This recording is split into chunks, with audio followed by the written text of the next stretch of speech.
No volume As Estações, 1996, que compreende 3 livros escritos durante este ano, de 1996, o segundo livro chama-se A Desfundamentação.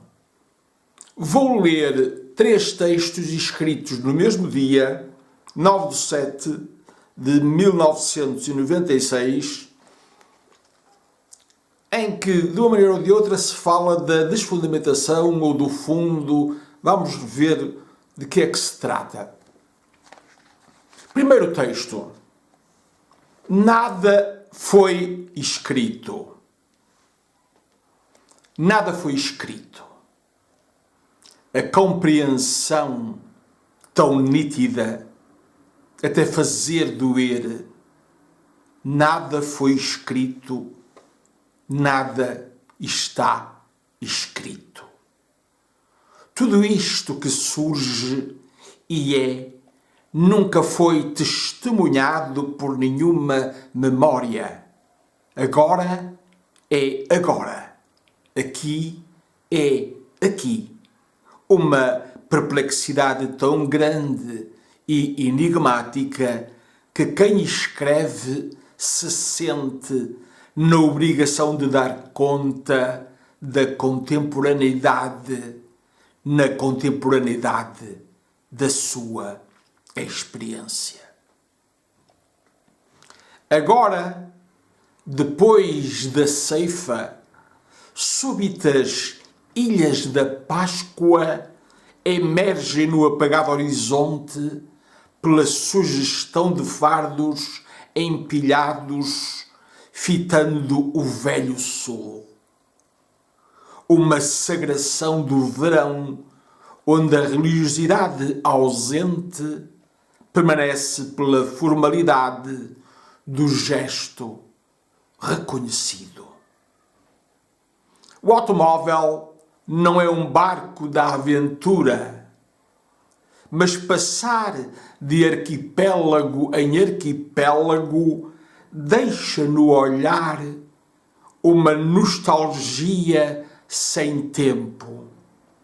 Um tempo devolvido ao devoluto mecanismo da memória que nunca foi.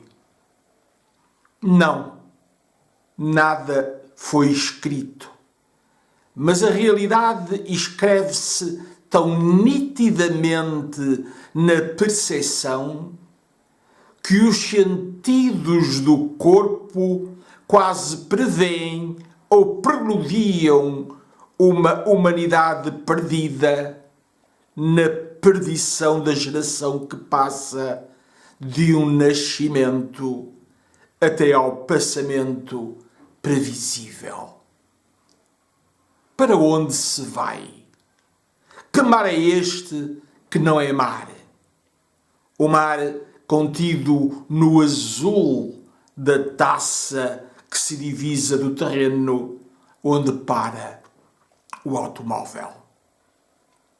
Entardecer, crepúsculo, um sol celular cede à terra uma vibratilidade de luz inexpugnável, inexpungível, e, no entanto, o dia declina na maravilha percebida de uma ilha inexistente.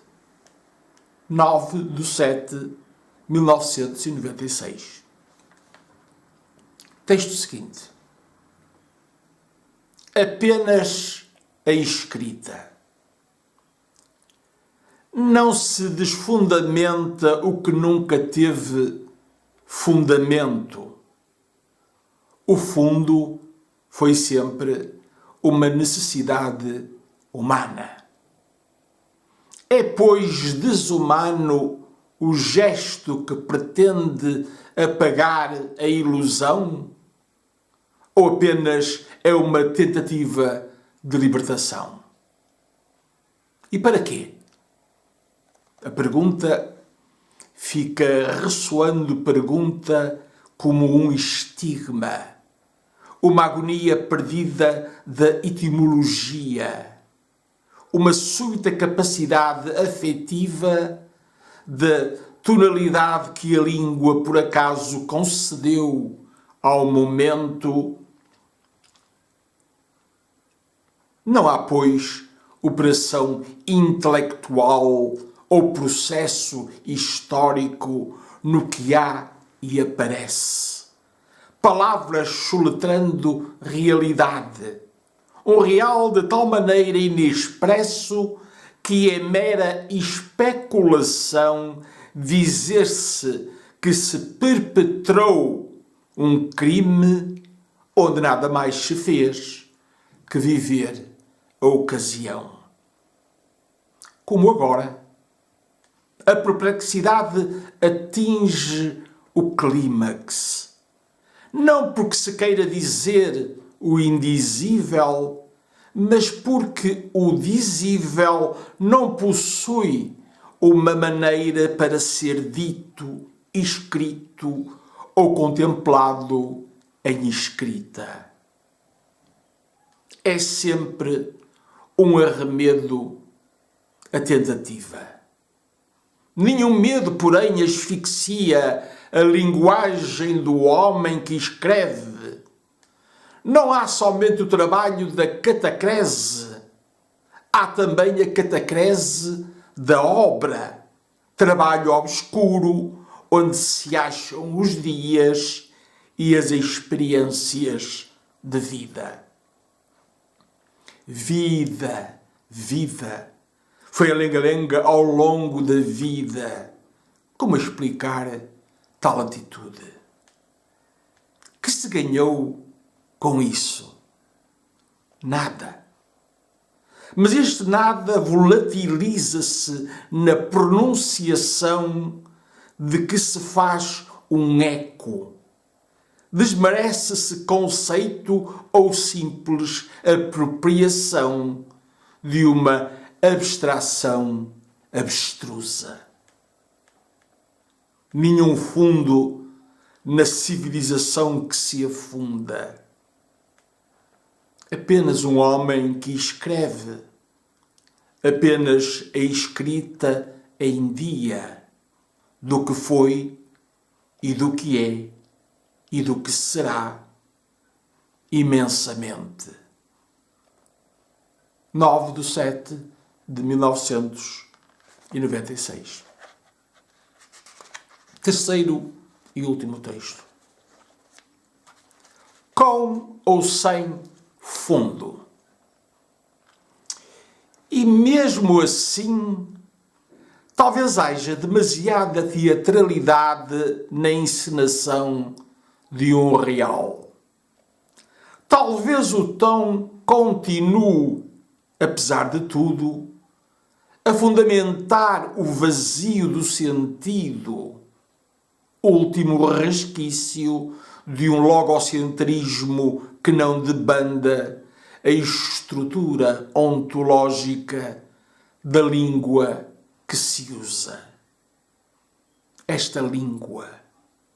A sintaxe pode deblaterar, a semântica pode claudicar, a morfologia pode deixar muito a desejar no rito de uma revolta.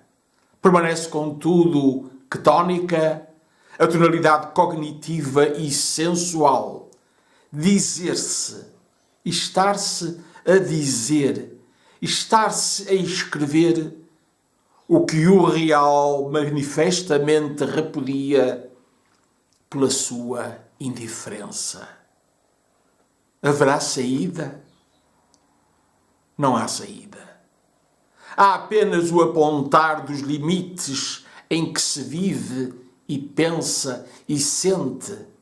Sentir é já camuflar uma origem.